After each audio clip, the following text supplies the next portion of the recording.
Okay, well, welcome everyone to this Legal 500 online roundtable sponsored by PPT Legal. Today, we're going to be talking about the COVID-19 pandemic and its effects on Greece. I am Joe Boswell, and I am a senior member of our in-house legal research team. I've previously worked on the Greece and Cyprus GC Power lists, which a number of our panelists have appeared on previously. So I'm sure everyone's going to be giving very good input to this discussion today. Couple of words about the format. We're going to spend about 90 minutes on the overall topics today. We're going to have about 15 minutes for each one. In between the start of each topic, Eliana is going to give a brief description, and then we're going to throw it over to the floor. And I'd encourage everyone to just speak up as and when. We're trying to get a bit of back and forth going, basically. So yeah, I think the first place to start off is if we could have everyone just briefly introduce themselves. So I suppose the first person, do you want to start by introducing yourself, Eliana? Yes, fine. Thank you. It's nice to see all of you. I hope we will have an interesting discussion. Of PPT Legal, together with Alexandra Mitsokalli. I'm a partner with the firm more years than I would like to reveal, since 1987. And I'm also member of the executive committee of the office. PPT Legal is a well-known firm. We had to change our name. It's the VNP, Viannopoulos and Partners firm, but we had to change the name due to the death of the founder and managing partner. I will leave Alexandra to introduce herself. We are together in the office for many, many years. Alexandra? Thank you. I'm Alexandra Mitsokalli. I am a partner with the firm, and I am the head of the corporate and the M&A department. And I've been with the firm more than a decade. And we're very happy to have you here. And we hope that we'll have a very nice discussion with very contemporary topics. Eugenia? I'm the Director of Legal Affairs and the Company Secretary to the Board of Athens International Airport. I have been in many sectors, aviation, sports, energy, stock exchange, whatever. Okay, so now I'm 9 years now in the Athens International Airport. Natalie?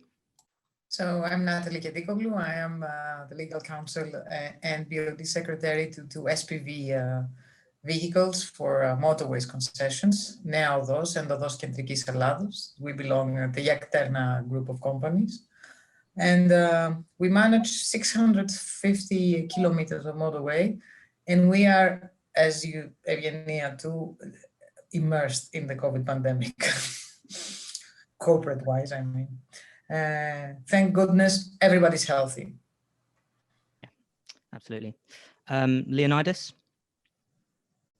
Hi everyone, I'm Leonidas Stolis. I'm the senior counsel of the Southeast cluster of Papastratos, an affiliate of Philip Morris company, the biggest tobacco company worldwide. I'm also legal counsel of two foundations, the Sister Foundation and Hellenic Jewish Museum. I'm leading a team of 10 lawyers in 7 markets. And it's great to see you all good friends and looking forward to the discussion. I may have to apologize to excuse me if I need to leave for a couple of minutes for a call, and then I will be joining you again. Spiros?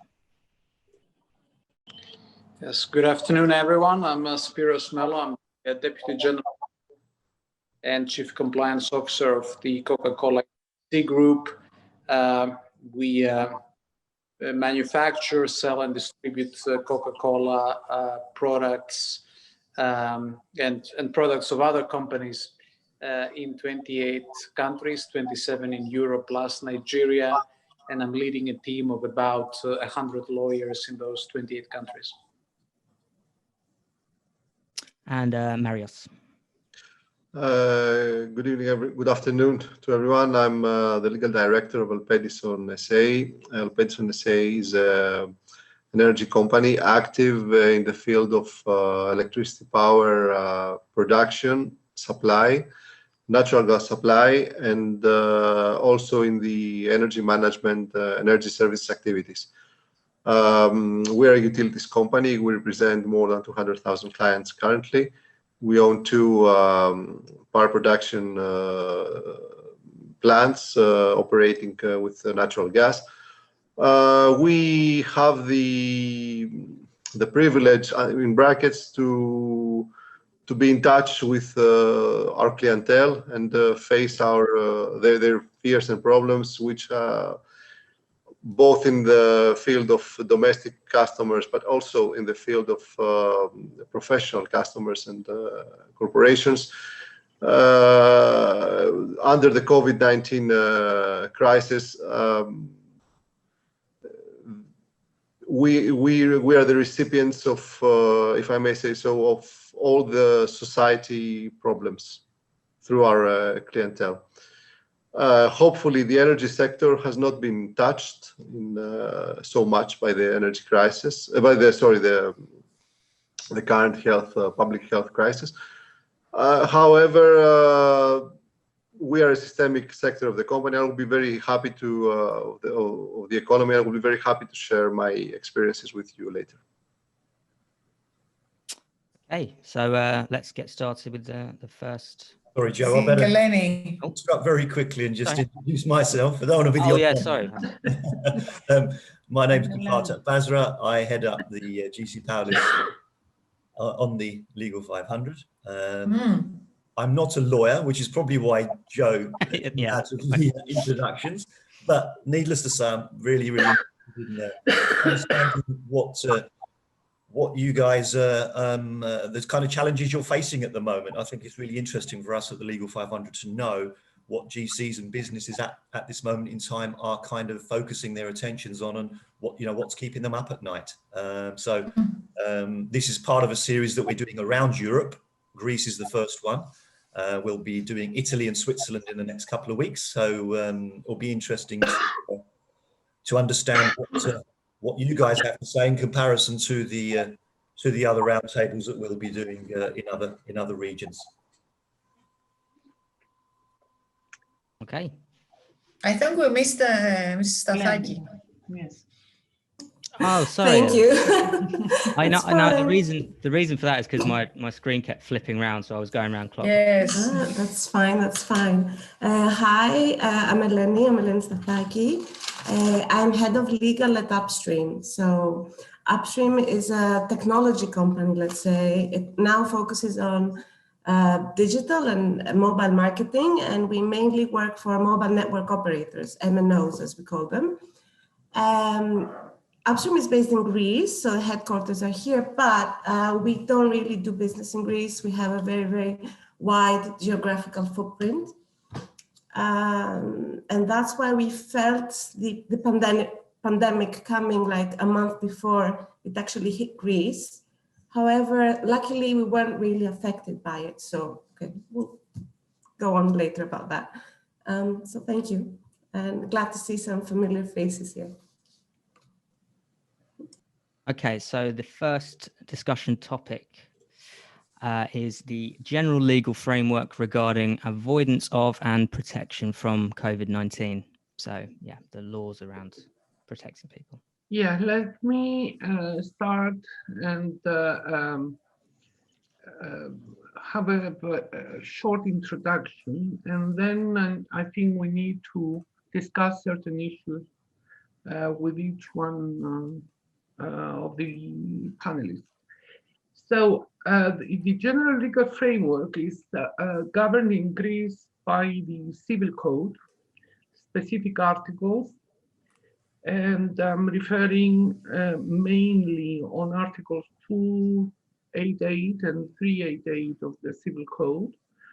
as well as all the articles of civil code in the general principles, and the ones that are referring to force majeure. Further, the legal regime is governed by the Constitution, which all of a sudden is becoming important on the issues that refer to the rights in person and how you implement and protection of public health and all these things. We have also a big number actually of acts of governmental legislation, πράξεις νομοθετικού περιεχομένου, which have been issued in order to govern all the aspects of life as well as of business life, imposing obligatory decisions of the government, which is an issue, and we might face certain problems and questions in the future on how we implement or we don't. And also a number of decisions issued by the ministers individually or acting two or three together. So this is the basic legal regime. Unfortunately,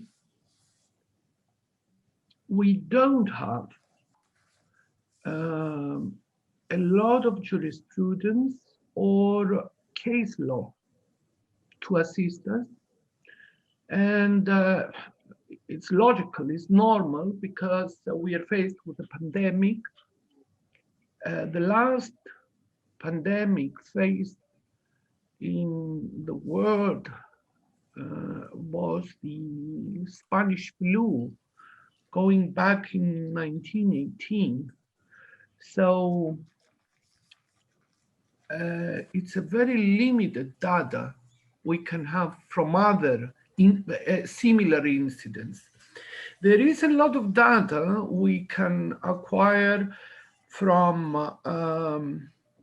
not so much the Greek courts, but from European and English jurisprudence, I would say, because some of the issues we are faced or questions that are raised have been discussed in the past due to a huge crisis we had with the Gulf War, or the invasion of Iraq and Kuwait, going back in the early 90s.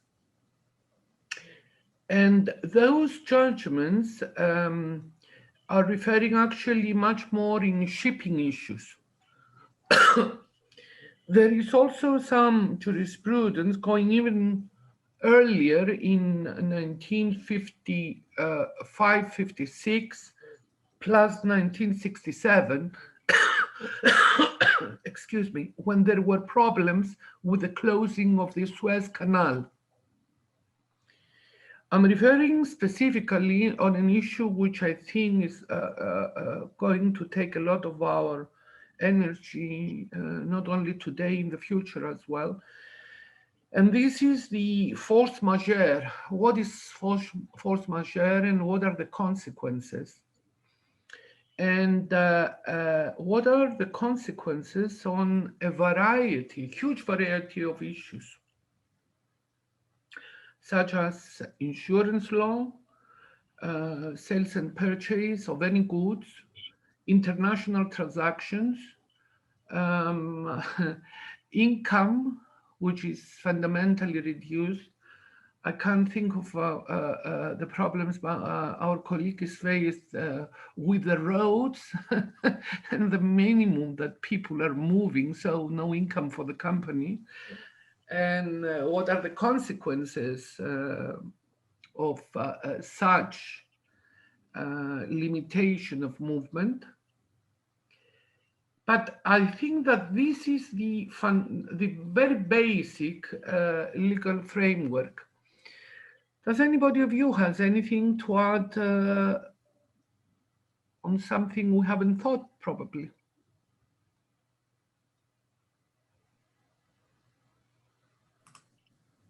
No, I think that I don't know whether you would like at some point to discuss the fact that the government has also instituted in Greece furlough regulations to alleviate the burden in some companies that have been more affected, but more or less.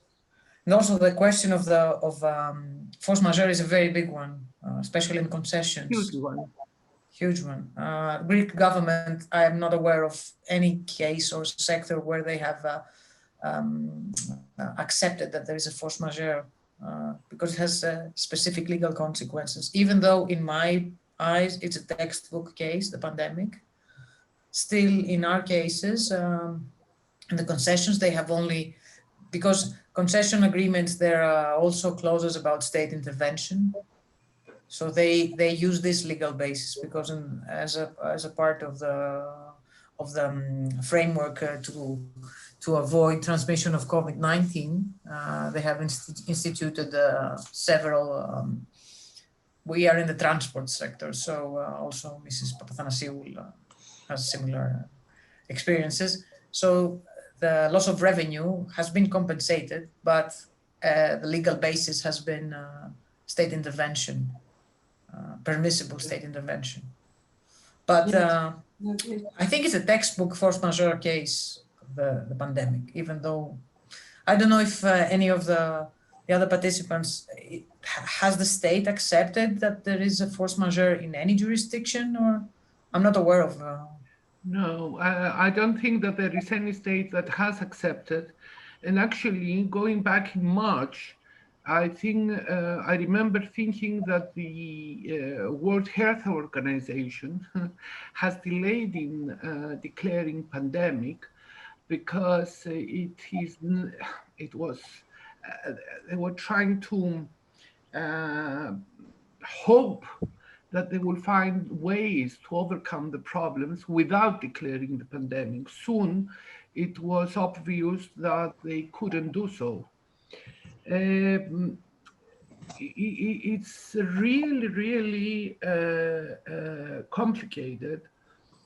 And I believe that also in our discussion, we have to take into consideration from now that all these issues have to be discussed, examined, viewed in concreto and ad hoc and very cautiously, because there are very, very serious consequences, both on a larger scale, you know, for a group of companies or group of sectors, but as well as on a private level.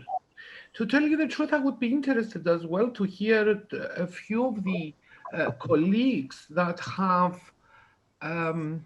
activities out of Greece, because it would be interesting to see, for example, from our colleague, Mr. Mello, as to whether and how they deal with these matters in Coca-Cola. Coca-Cola is a multinational company.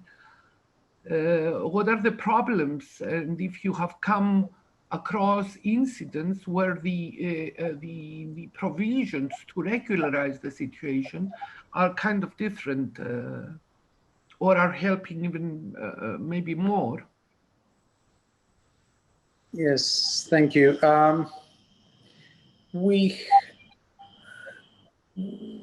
There are differences. I cannot say that we suffered business disruption or there were significant differences from one country to another country that affected the way we do business. But of course,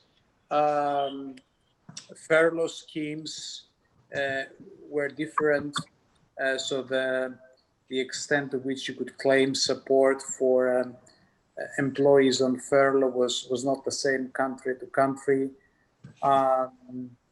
Certain other areas that were critical to the running of the industry, such as the ability to move material and workers across borders. Actually, that worked quite well. Oh, yes. The European Union. Sorry? That's interesting. Yes, because you see, at the European level, food and beverage was defined as an essential industry. So we were helped by the fact that for certain matters, such as transportation of materials and employees, we were on that list. And we were, there was some consistency across countries. You didn't have one country blocking imports or movement of workers while another country took a different approach. So when it comes to the smooth operation of industry, especially the food and beverage industry, there was European coordination and that helped things. Same in places like Russia or Ukraine, the food and beverage industry was allowed to operate as an essential industry as close to normal as possible. When it comes to other areas, such as I said, furlough schemes, there were differences across countries, but not something that became a huge obstacle for us. Yes, but I was wondering as to whether Mrs. Papathanasopoulou can enlighten us a bit more with the problems you have faced in the airport. My God, you must have had a huge problem. Yes, the sector has collapsed. I mean, it's we are minus 83% of our traffic. So as you understand, I mean, there is no hope. I mean, the full recovery, it will be 2024. Business travel is dead, and it will not. There is no hope that it will recover. And we were optimistic for 2021, third and fourth quarter, but now it seems that it is a dream and will not happen anything. That's why we have imposed a rotating shift work system by 50%, reduction salary by 50%. We have, our aviation is, our sector is collapsed. To come back to what Natalie said, it's true that the Greek state, despite the fact that in the airport development agreement, there is an article saying that the epidemic is a force majeure event. They say the epidemic is a force majeure event, but the pandemic is not. That's a great yes, I'd like to see this stand in court. That's very interesting. But I mean, okay, I hear, I mean, our colleagues for, I mean, what happens abroad, but even in the European Commission and the force majeure, they have opened the temporary framework, state aid framework, which is the temporary, they give grants, they, I mean, and they try to help all these sectors that they have been collapsed. So it says that you have to prove only the causality and the in exceptional circumstances. So, okay, it's not a force majeure, it's exceptional circumstance. What is force majeure? It's an exceptional circumstance. So, okay, it's like the hen and the egg. But we are in a deadlock, let's say, because the Greek state really does not recognize the force majeure, but they are trying to help us to give money from the state aid. I mean, notification that we are trying to make a notification to the DPCOM for state aid amount, which at least will reverse our compensation damage. There will be a compensation for the damages that we have suffered. Let's see. Venia, can I ask you a question? from your experience, because you've had the experience with state aid filings of several natures. Do you think that it's less bureaucratic, this new framework for the exceptional circumstances, the COVID framework? It is or really is it less bureaucratic. It's absolutely marvelous. The only thing is that the legal services of the Commission are more bureaucratic than the administration. Than the framework, eh? Yes. The legal are very, as we hear, that they are very cautious and they don't permit the commissioner or the administrative to go forward, a little forward. They are very conservative. But it's very, very quick. I mean, if you have a pre-notification letter, then you can have, I mean, as a member state, I mean, they can give you the answer within 2 weeks. It is, or 3. I mean, it's very quick. Compared to a year and a half? Oh, of course. Yeah. So, Marius, you're basically in the energy sector, pretty much, right? I was wondering how the COVID pandemic's affected that, because I would have thought that would be something that would remain reasonably stable. I mean, people need energy, electricity, or how's that affected you? Yes, well, energy is a sector which affects, as you may imagine, as you know, all the households and all the businesses.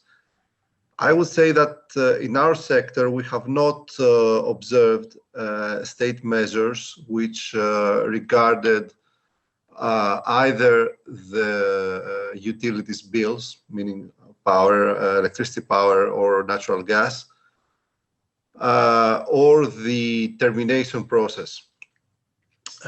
In other countries, if I'm not wrong, I know that there have been some measures regarding the payment of the utilities bills. If I may give an interpretation in matter, this would be that the energy sector is a systemic sector of the branch of the economy. And given that the core product, electricity or natural gas, does not vary, is not different from one supplier to the other, what characterizes our sector is the correct flow of money. At the one entrance, you have the consumers which pay their bills. And through a very, very complicated system, these amounts are, if I may say, distributed up to the level of the producers, and also through the consumer bills, municipal taxes are collected.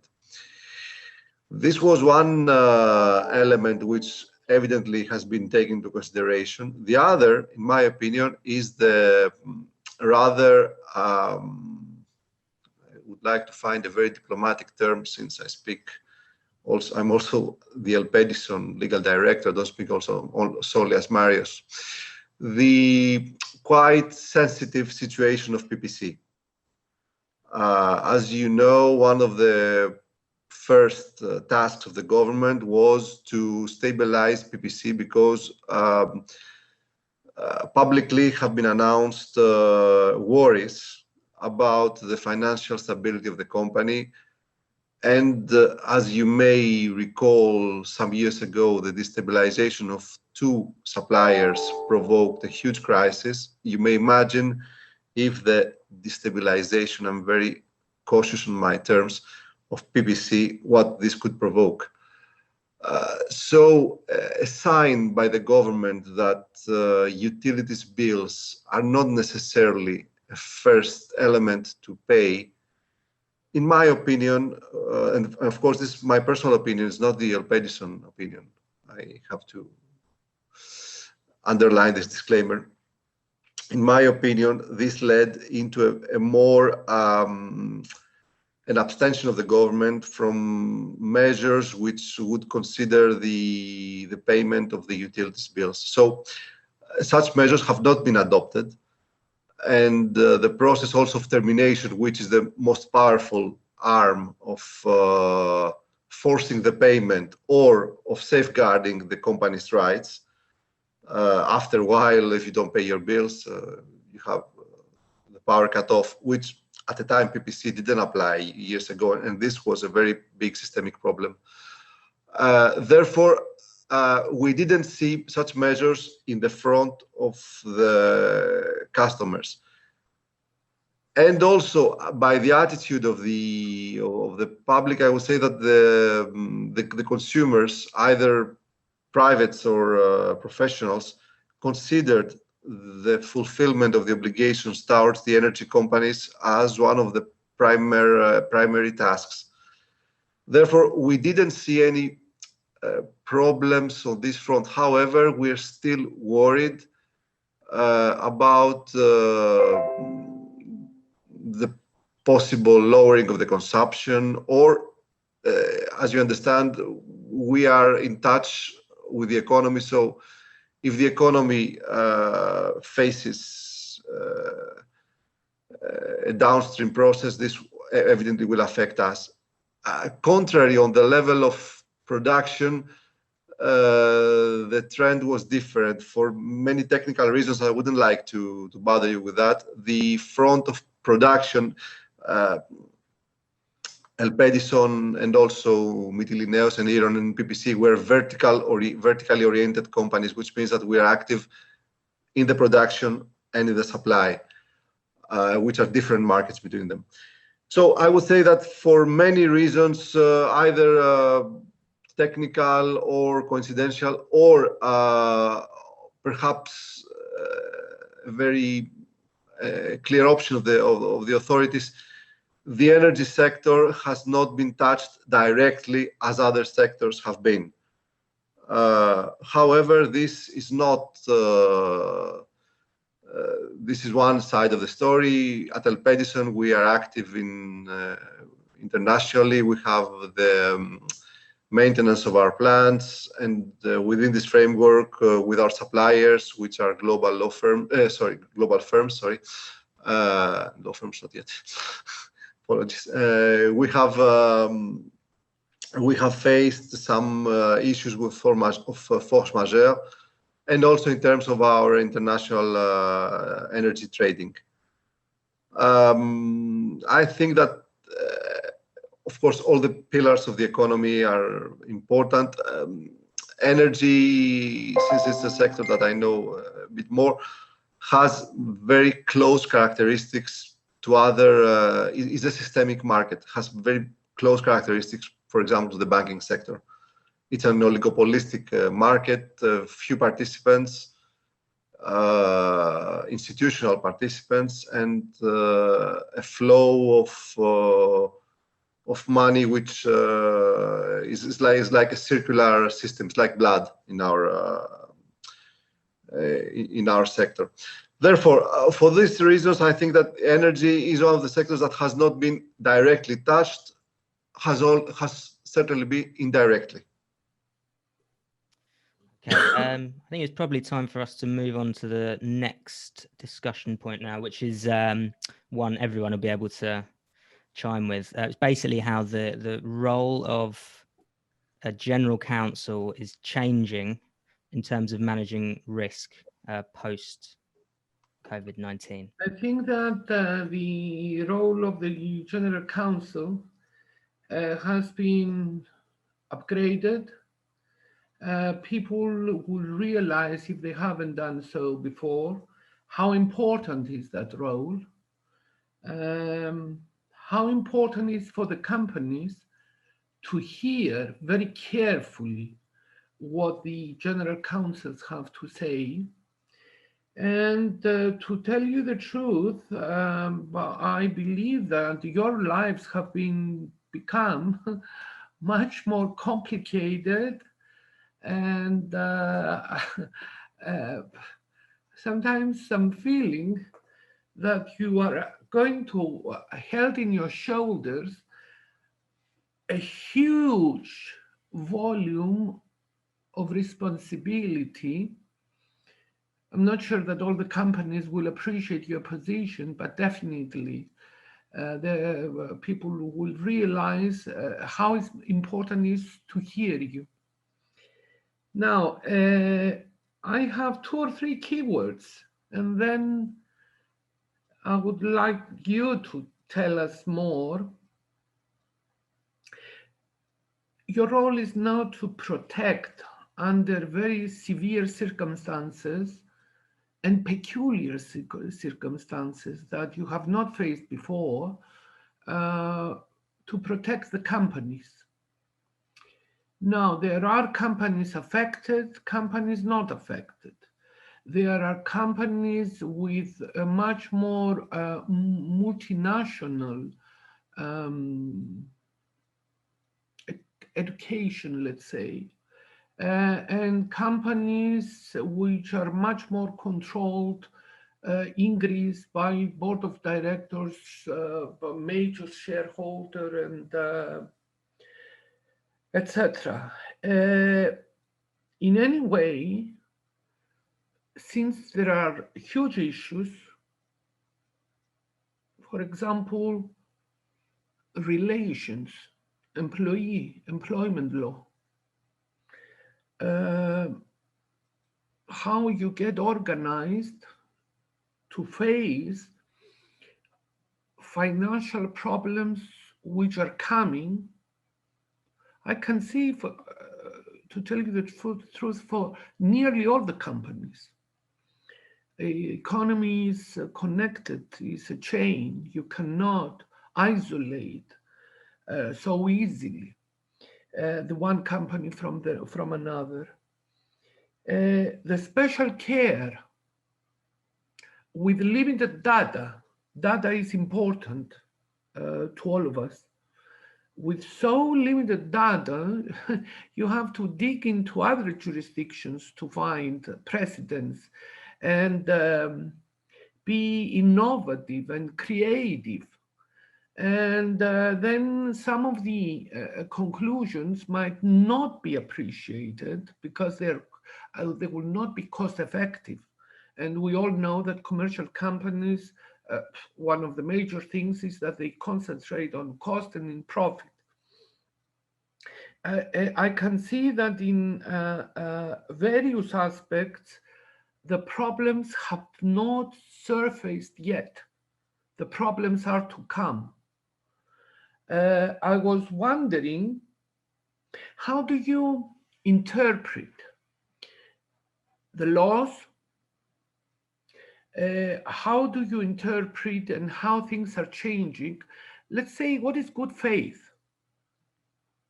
We all know what is good faith, and we have read in our careers hundreds of pages about good faith or morals, how you behave.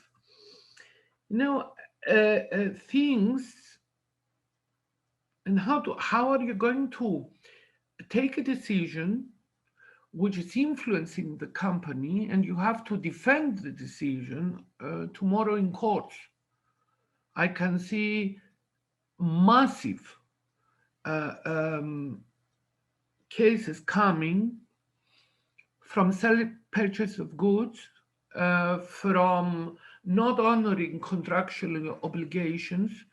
You know, I was thinking about AstraZeneca 2 or 3 days ago, and I'm very much interested to see the agreement they have signed with the European community. It's a huge legal fight that is coming.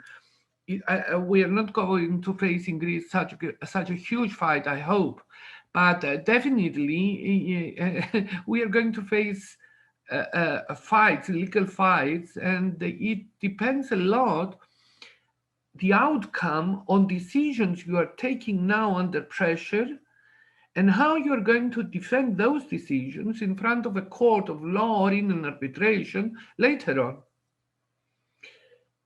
Would be very interested to hear, Mrs. Stathaki, for example. You're coming from a new sector. Maybe things are a bit better for you. How do you feel that your role is changing?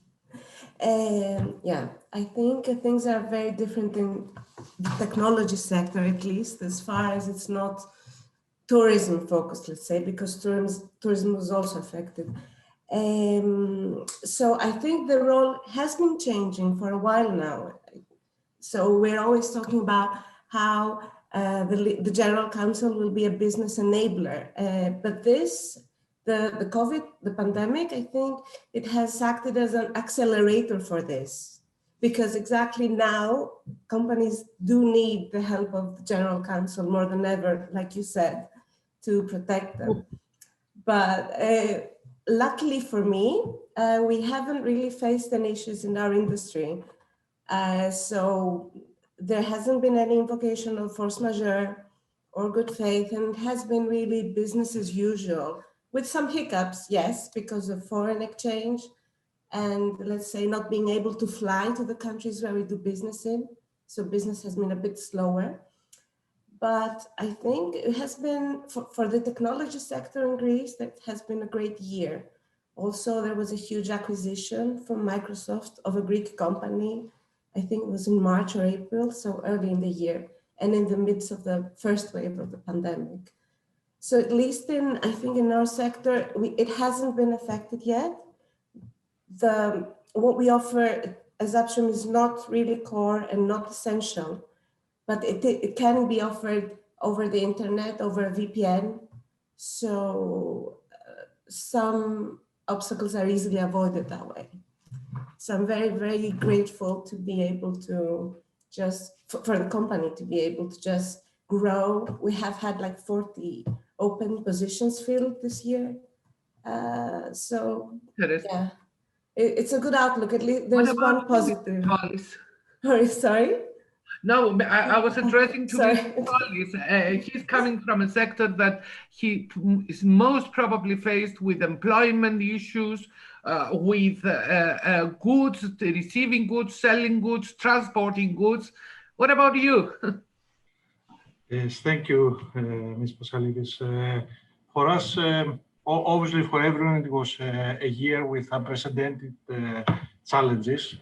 I have to say that we were quite lucky as a company that because, as you know, we were selling cigarettes for decades. Over the last years, we actually are taking a different road, and we have developed novel tobacco products, which include electronic devices. So we went into a huge transformation as Philip Morris and as Papastratos, because imagine that now we have e-commerce, while before in the past we didn't, 3 years ago. We are using social media for customer care services.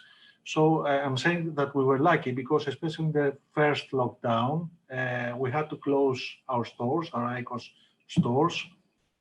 People were not actually going anywhere. So all the electronic, let's say, our e-commerce received a huge pressure. I mean,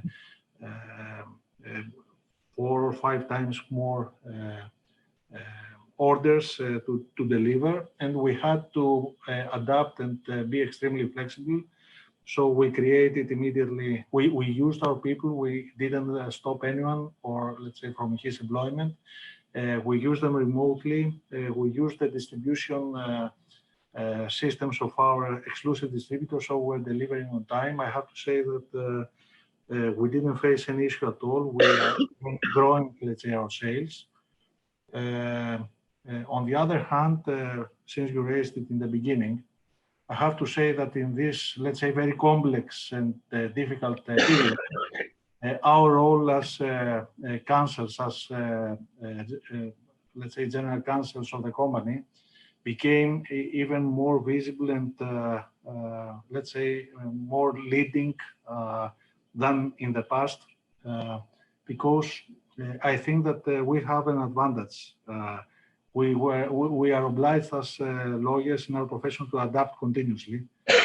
So we had to actually take and support decision making in order, especially in the business continuity plans, which we had to take in order to secure the smooth distribution of the products, the production of the products, because we have a factory.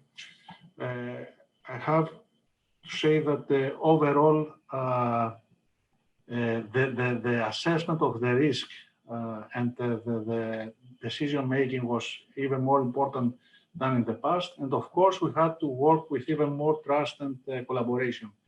What was very difficult for me was the fact that I had to work with my team remotely. This is something that we had to get used to that. On the other hand, I think, let's say it was, we had also to manage how to be more human and close to them, because from the first time we need to show empathy and to be close, not only to the team, let's say, but to everyone. So I have to say a very challenging time, which we managed quite well, not only as a company, but also as a legal team. Yes, definitely.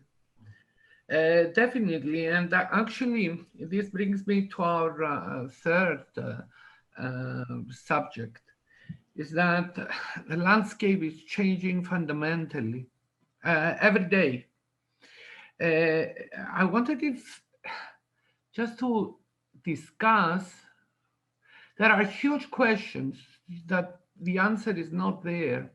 You know, we have problems with the vaccines now, it's for sure we are facing the whole of Europe, not only Greece. I was always discussing with Alexandra before issues that we are faced in the office, or questions actually we are faced from clients in the office.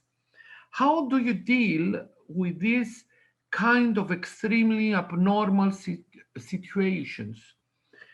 And where does it start? The personal freedom? How is the company going to deal in managing people?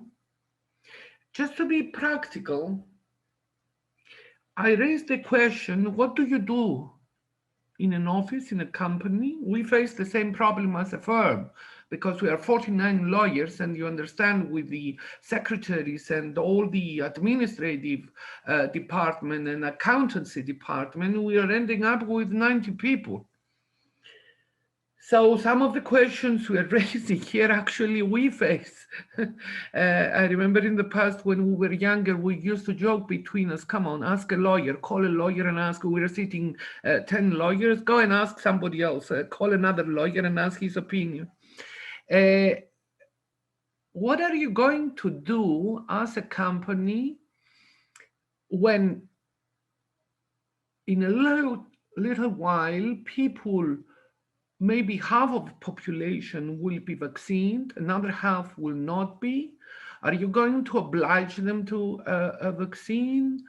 You cannot actually, because it's contrary to the Constitution. Do you refuse them to come into the office? I don't know, Alexandra, maybe you can step in and give some of the discussions we have in the firm as well, except with clients. Well, we faced, the problem, the discussion was raised early this year because, as a firm, we had to take measures to protect the personnel. And there's also the factor of the personal responsibility. But now there are new issues raised which have never been answered before, like with the vaccination. We all know, of course, vaccination generally is not obligatory, and no one would ever ask you in the past whether you have been vaccinated or not. But in these circumstances now that you have to safeguard the smooth operation of the office, we have to upfront, because we need to be proactive with that.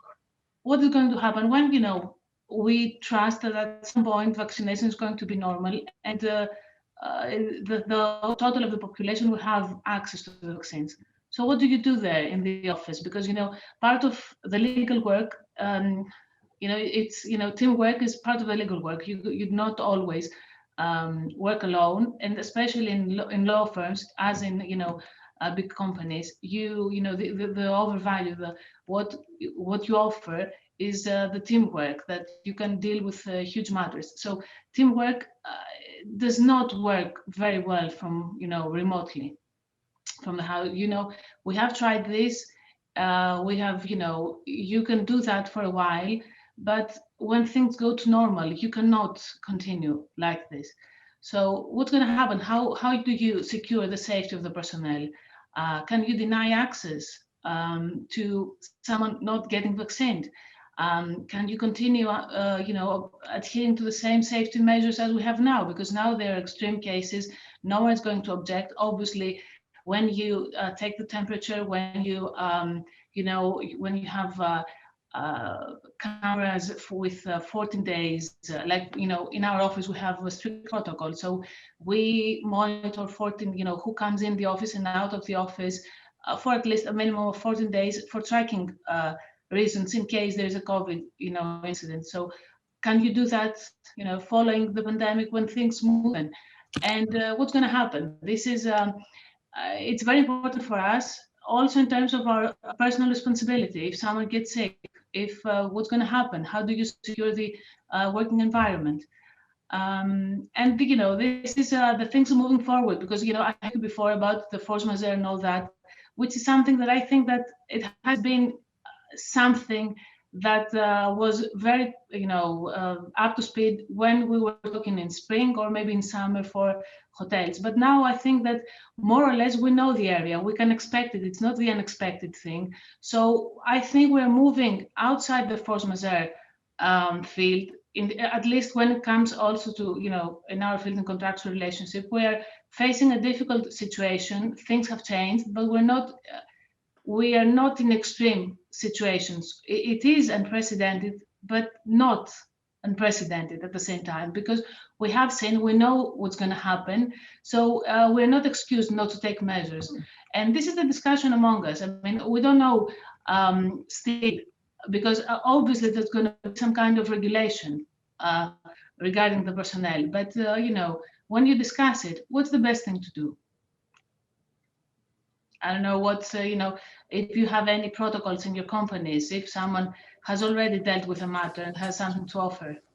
Yes, well, if I may step in. So we manage motorways. We operate them, we maintain them, which means that we deal with transport safety. So this is an essential infrastructure, so we have not stopped. We've had to change the way the work groups operate. So, of course, we took safety measures for the safety of the personnel, and this is where, to also link it with the previous topic, the role of the general. Incidents? Excuse me to interrupt. Did you had any incidents? Of course. We have 750 people spread out throughout Greece. Oh, so yes, we've had, and we've never had a transmission within the office, workspace, because of course tolls are not. This is why we have followed very strict safety protocols from day one. However, and also in that context, for instance, you cannot afford, it's like a power plant, it's like a plant, like a factory. You cannot afford to lose a toll station, because this is where your income comes from. So what we've done is that we have separated the work groups. So Natalie only works with Venya, and if Natalie needs to be at home quarantined, then you only quarantine Venya with her, and you don't have to quarantine all personnel. So we have had to divide work groups in a different manner, of course, observing very strict protocols. We had less than 10 cases, never a transmission within the work area. We have faced the questions. Now, the vaccine is a new question. However, we have already, there's been guidance from the Data Protection Authority concerning taking temperatures. Some companies, not mine, I know, for instance, when you are a big manufacturing company and you have contracts abroad, you cannot you cannot risk losing a production force. So some companies have installed a scheme where every 15 days they test their personnel. Now, this is sensitive data. However, it is to protect the workforce and also protect the company's legitimate interests. It's a very fine line. And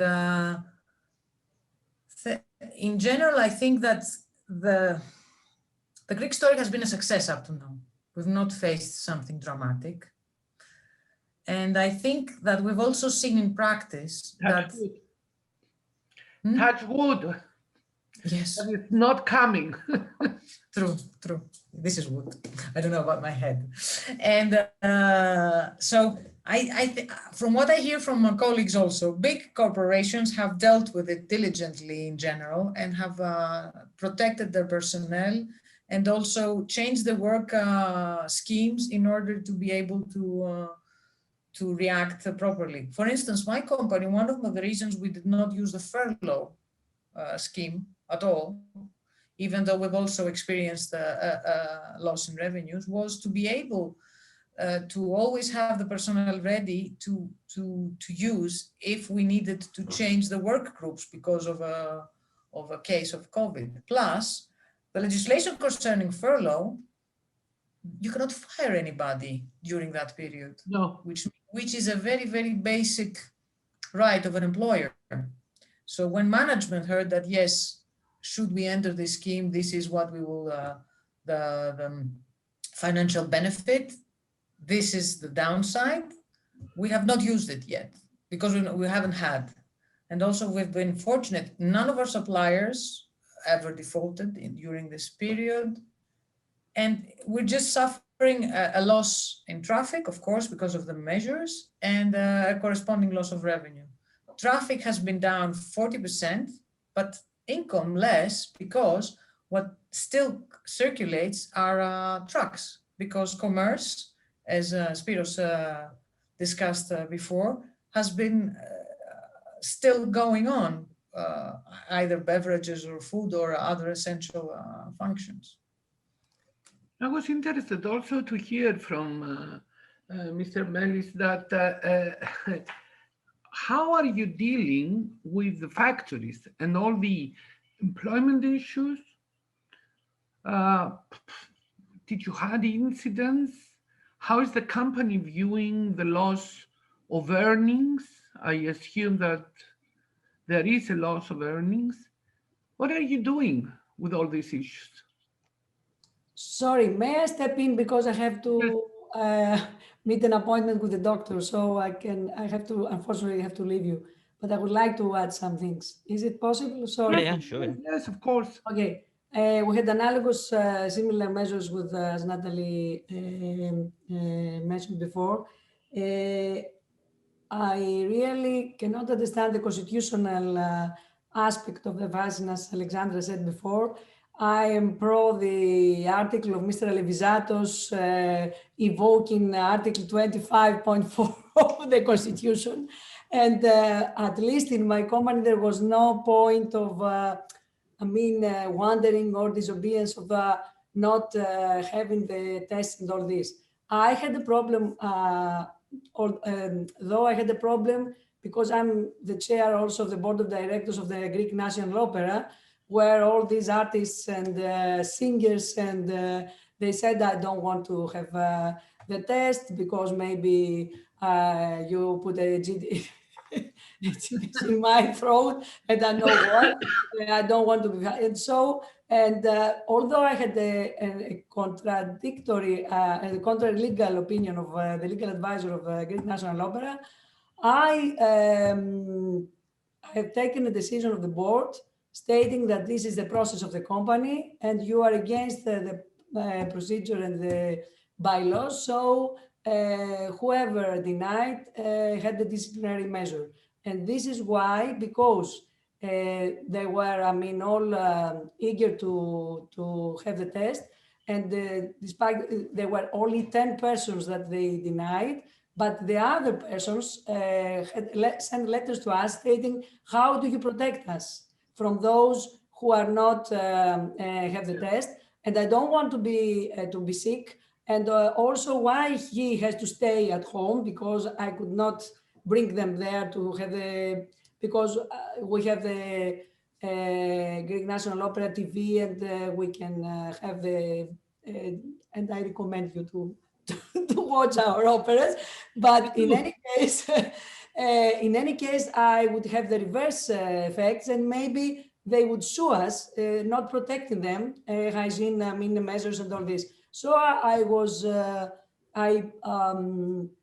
I decided that I preferred to have these, to take me to the court for getting the test and not or denying the test, in order to protect the rest of them. And I think it is for the social solidarity and all this that Levizatos invokes. I am pro the test and the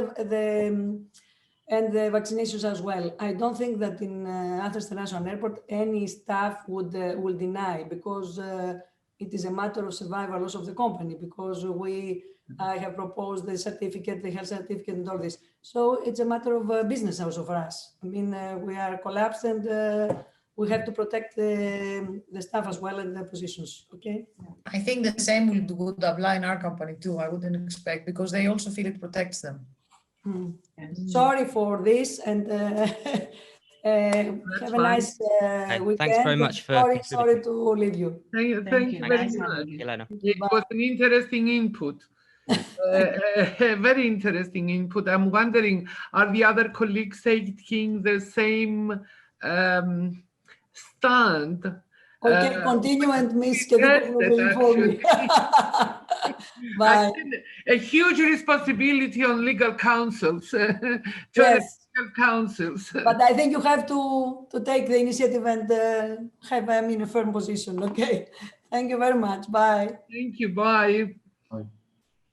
And does this bring us to our next issue, which is $1 million question. Don't you agree, Mr. Mallo? Maybe you get the $1 million if you can define the solutions. How do you see things? Do you believe that there is a chance? Should we be expecting that sooner or later things will regularize? And what will be the impact of all this? Because as a person, usually I see the glass half empty, not half full. And any contrary opinion would be welcome. Yeah. I'm not sure what kind of person I am, but I am confident that there is a lot of there are a lot of opportunities lying ahead. Listen, people dying or being infected, it's something that is, these people are irreplaceable to their loved ones, to their communities. So whatever I'm going to say does not ignore that fact. But looking beyond that, social, economic life, business, there will be a lot of opportunities. And just to give you some concrete examples, a lot of businesses are digitizing their operations, from the small mom and pop stores to large corporations that are investing in digital initiatives more aggressively and faster than if the pandemic had not happened in the first place. So digitization is accelerating. The office space, the plants and the airport need to operate no matter what. But when it comes, and with people being present, but when it comes to administrative employees, office employees, the legacy of this crisis is going to be that there is going to be more flexibility, and not just in terms of being able to stay at home 1 or 2 days a week, when in the past people were less flexible about this. I think there's going to be more opportunity for people to work remotely from a different city than where the employment than where the office is located, and that's to be welcome, because there was a huge concentration of employees in big cities around the world: Moscow, Shanghai, San Francisco, New York, London, Athens in Greece, and really that had gone too far. The cost had gone up, quality of living had gone down, and it's welcome that now you will be able to work for a company based in Athens or in London, but not necessarily out of London or Athens, out of a place that is for whatever reason, more convenient to you. So remote working or working from a different city decentralization are going to happen. And I think that's also welcome. Now, when it comes to the macro environment, we don't know how things will go in terms of the virus. No one can control that. But let's take let's look at the positive facts. There was a global response, not perfect, but there was a global response to the health challenge. There is global coordination on a financial, macroeconomic level. States are printing money, supporting businesses. Again, you can criticize elements of that, but the reality is that spending, consumer trust, employment are not as bad as they would have been without coordinated government support. It's much better than feared back in April. Again, we don't know how long the virus is going to be there, if the vaccines will work, if there will be any variants, but it's certainly positive that there is a global coordination on the health, sort of in terms of the health response and the financial, the monetary response to the crisis.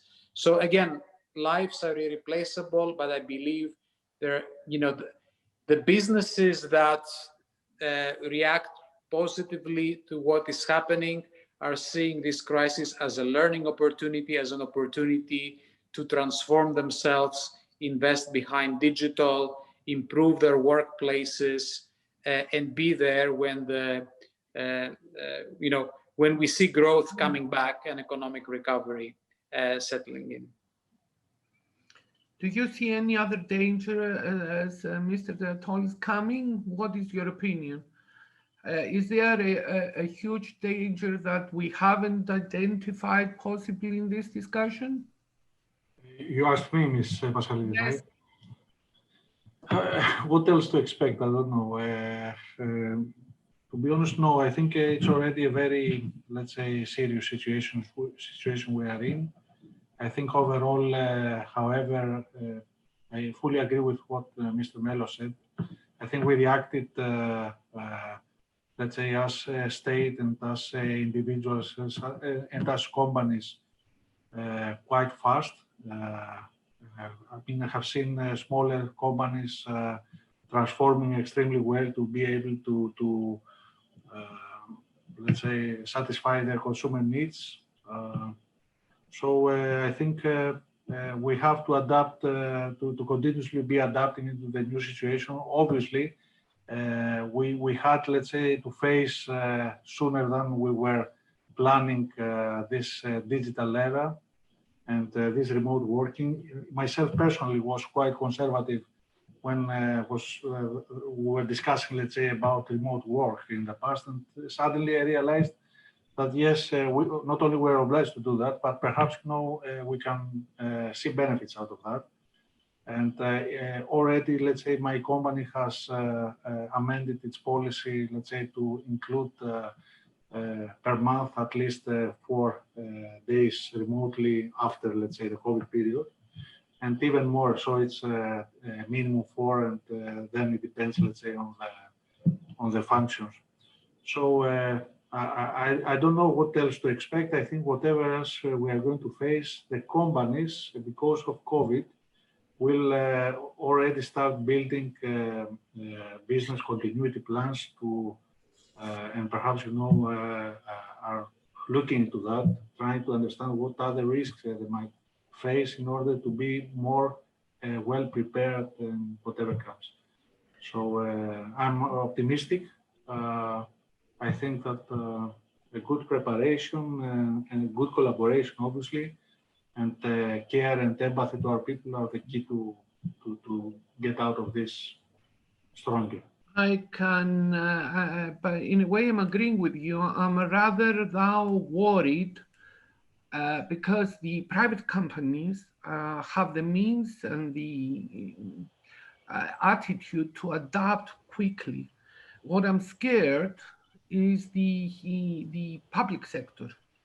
And I'm referring specifically to sectors that are important, such as the court, Minister of Justice, all the public authorities that have to do with the issuance of license and tax authorities.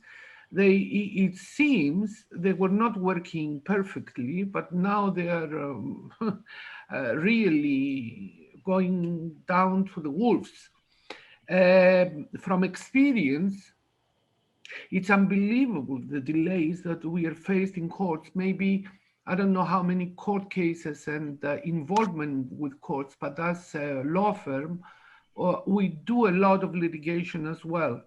So it's really, really becoming bad. You start a case now and you will have a hearing possibly in 3-4 years from today as things are standing. So this is an issue. I don't know if you would agree with me, Mr. Andrikopoulos, that the public sector, they are trying, but not enough. And this is going to cause problems in the business life. Sorry, I had the network down. Can you repeat? I'm sorry. I was asking you if you would agree with Mr. Tollis or with me. I can see, I was saying that the public sector is not adapting fast enough. And this is going to cause problems in business life. You mean the public sector in the framework of the COVID-19 crisis? Yes. Well, listen, we are in touch because at the energy sector we are in touch with we're a regulated sector, so we are in touch with the public sector either in terms of the state directly or the independent authorities. I have to say for Greece that generally and personally, I'm not on the mentality and approach of the pessimism vis-a-vis the state. I've seen examples of, if I may say so, positive response of the state. In our sector, as I told you, we have not exactly faced. We have all of us to understand that we are in an unprecedented crisis. An unprecedented crisis which is of huge and global dimensions, which unfortunately has touched Greece after the lapse of a nearly 10 years financial crisis. At the age that we were about to take off, we are again faced to another different but very radical crisis. So I would say that personally, on the level of the government, I say that serious and very sincere attempts have been made. I don't know if it is important to discuss between us among lawyers an issue which personally I think is one of the crucial points, is the lockdown of justice. Yeah. Which I understand, I happen to know well that the will of the Ministry of Justice was much more liberal and much more eager towards a normality of the judicial system. However, we've seen a reaction by judges mainly and by judiciary civil servants, δικαστικούς υπαλλήλους, which in my opinion was deplorable and was practically exaggerating in the measures to be taken. I think that this hold down of justice will affect us also in terms of corporations. Yes. Severely. All procedures, I mean, only practically regarding the issues that touch a company, practically it's only the appeals that are open currently. For the rest, all issues are hold, or issues also before the administrative courts, which for us in the energy sector is very important. I cannot really follow why in the Council of State, for instance, we cannot have hearings. I really don't follow this. Or in other courts, which perhaps for corporations are not so important, but for the citizens are very important. For instance, family courts are closed. I cannot see why family issues can wait, or labor courts are closed. I imagine that workers and labor that had seen their rights violated are now at a total gap. Anyway, I think that it's an abnormality for an economy that the third pillar of a democracy, which is the judiciary power, is put at a standstill, from which I do not really see what will be the way out, because I think I see many sectors are opening or are discussed. Okay, again, the discussion is reversed if you see the recent news. However, next perhaps to the ski resorts, we could discuss more sincerely about the opening of the courts. And for us, that we happen to be active in the economy, we are corporate lawyers, I think we may very well feel that there is a problem. There is a problem that should be stopped. And imagine, and for sure you will share, I think that you will share my opinion, that even when the courts will be reopened, we shall face a situation that will not get back to normality prior to at least a year from now. Thousands of hearings of cases have been postponed. I do not know how the cases will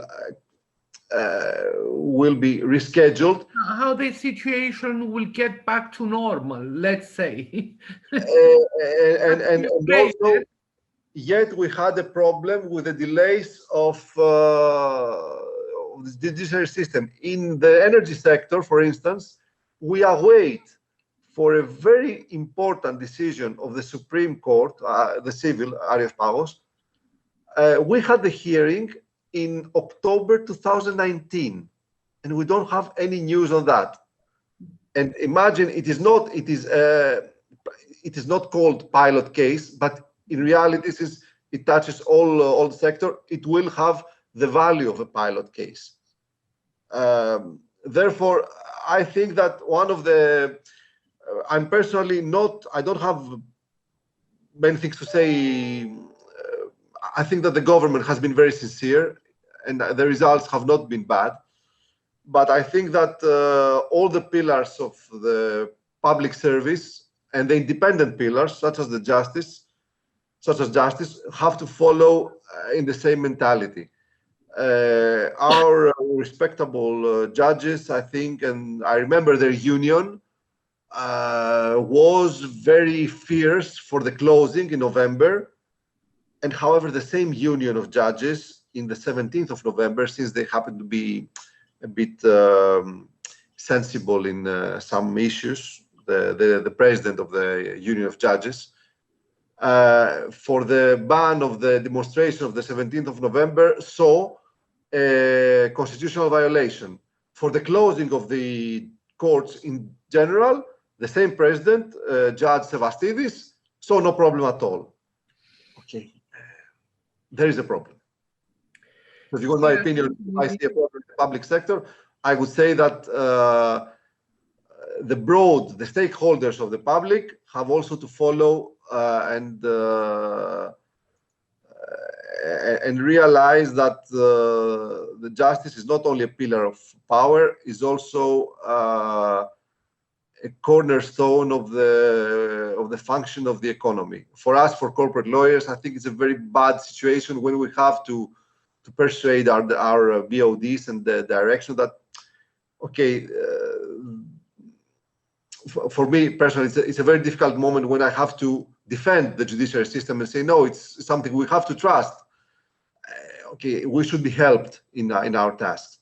I think that we should be helped, but also we should exercise more and more pressure through the companies, through our sources.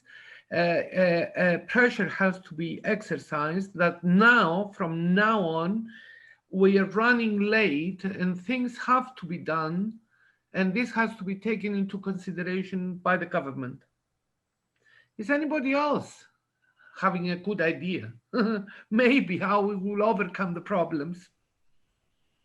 Mrs. Stathaki?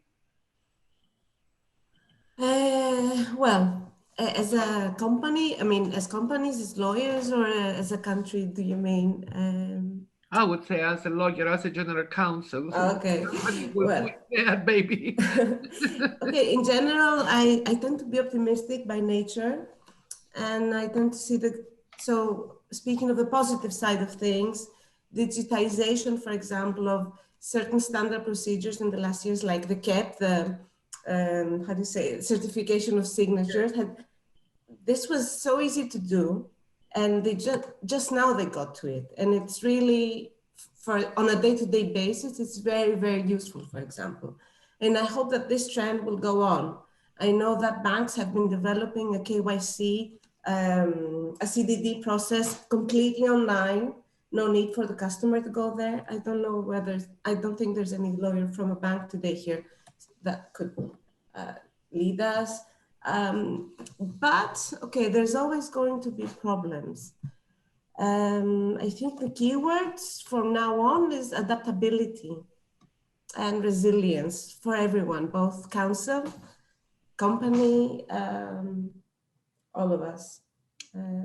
I think we have to, just revise what our processes have been so far. Positive message. Yeah. I like you.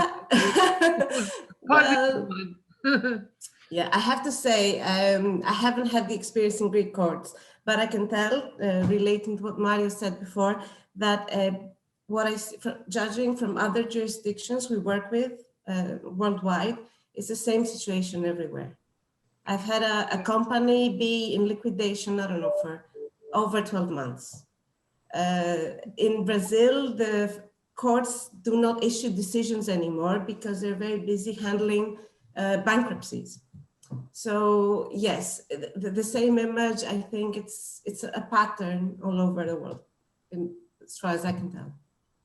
But, I agree with Eleni. I'm very happy to see you, Eleni, again. Yeah.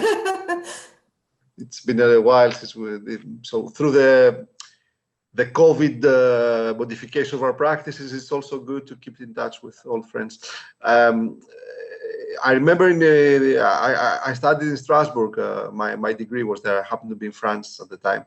I remember one of the first exercises or the first issues we dealt in the first year of the law school was l'engorgement de la justice, meaning the blocking of justice, and our opinion as young students, what was our opinion on the issue, which was very, I would say, honorable for a professor to ask our opinions as youngsters in the law school, to ask our opinions.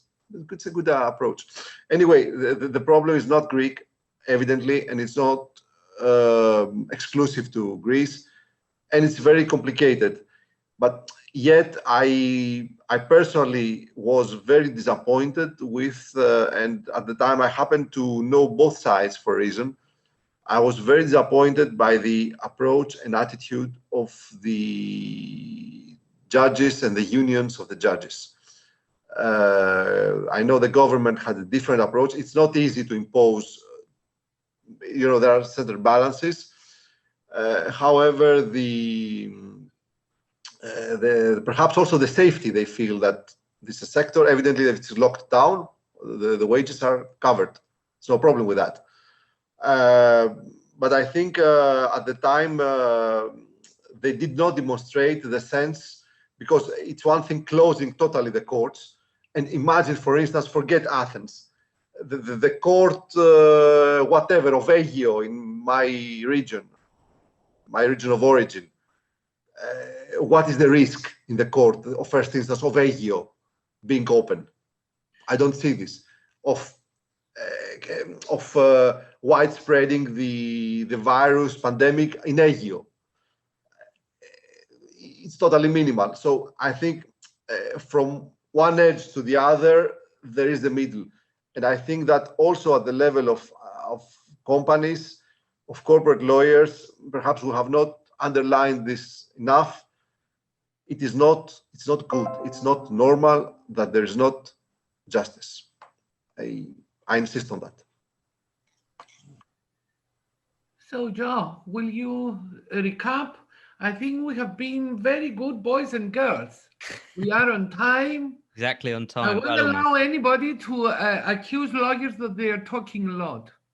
yeah, no, exactly. So you Yeah. have the floor. Okay, cool. Well, yeah, we'll wrap it up there. I thought that was a really interesting discussion. I especially like that we ended on a positive note, sort of. Some tips on how to maybe weather the crisis and move forward.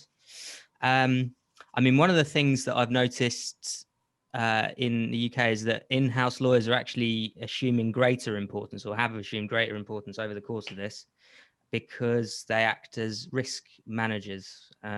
So yeah, I mean, speaking purely from an individual point of view, if you are an in-house lawyer, you could be in a worse industry. So that's good. But yeah, thanks to everyone for speaking to us. We hope to see you all again soon. And just to remind you, this is a Legal 500 event, along with our partners at PPT Legal. So I guess we'll wrap things up there. Thanks once again, everyone. Have a good weekend.